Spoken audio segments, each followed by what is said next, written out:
Head lice are one of the most persistent and frustrating parasitic problems, affecting millions globally. While they may seem like a minor nuisance, the consequences can be much more severe than just an itchy scalp. A head louse infestation causes intense itching, often spreading down to the neck and around the ears. Continuous scratching is incredibly dangerous because it leads to open wounds, which quickly become infected, often turning into pus-filled sores, or even resulting in chronic skin conditions like eczema. The real danger, however, lies in their reproductive speed. A single louse can lay up to 6 eggs, or nits, every single day, and these nits hatch in just about 8 days. The population explosion is rapid and relentless. But the big question is, why do these parasites appear in the first place? It often boils down to common, yet careless, daily habits. Here are 6 essential habits you need to address immediately to protect your scalp. The first and perhaps most obvious cause is simply neglecting your hair hygiene. Hair that is frequently dirty provides the ideal environment for lice to settle and thrive. They love the natural oils and debris that accumulate when washing is skipped. If you have a habit of letting your hair go unwashed for more than 2 days,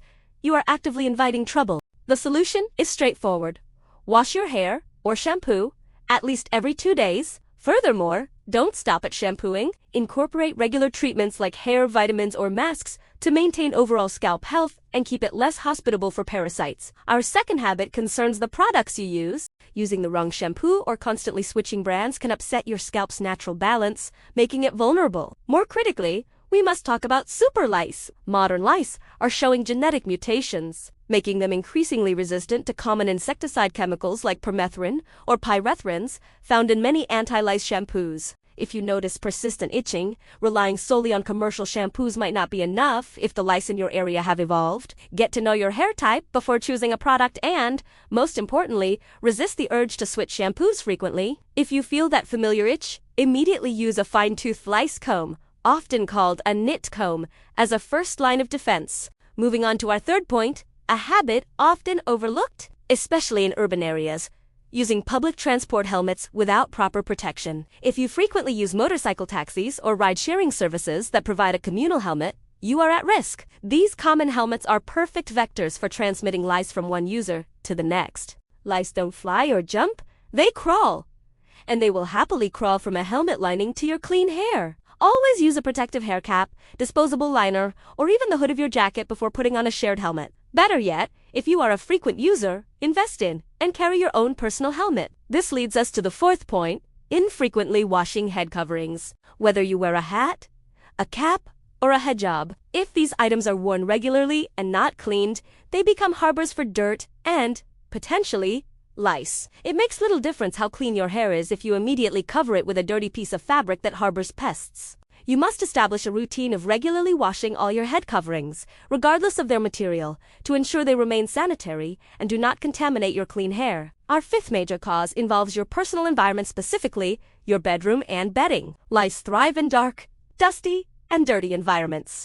If you rarely change your sheets, pillowcases, or if your room is generally cluttered and unkempt, you are creating an ideal breeding ground for these parasites. Regularly cleaning your sleeping area and washing your bedding in hot water is a crucial step in preventing an infestation from starting or recurring. Finally, the sixth habit that drastically increases transmission risk is sharing personal items. Since lice cannot fly or jump, they rely on direct contact or intermediaries to spread. Sharing items like combs, hairbrushes, towels, hats, pillows, or even clothing, especially with individuals who have a known history of lice, is a direct invitation for them to move homes. It is imperative to maintain strict personal boundaries regarding hygiene items. Never borrow or lend personal grooming tools or items that touch the head. In conclusion, preventing head lice isn't complicated, but it requires vigilance and discipline. Maintaining excellent personal hygiene, particularly consistent hair care, and being mindful of your environment and the items you share are the foundational steps. By breaking these 6 common bad habits, you can dramatically reduce your risk and ensure your scalp remains healthy,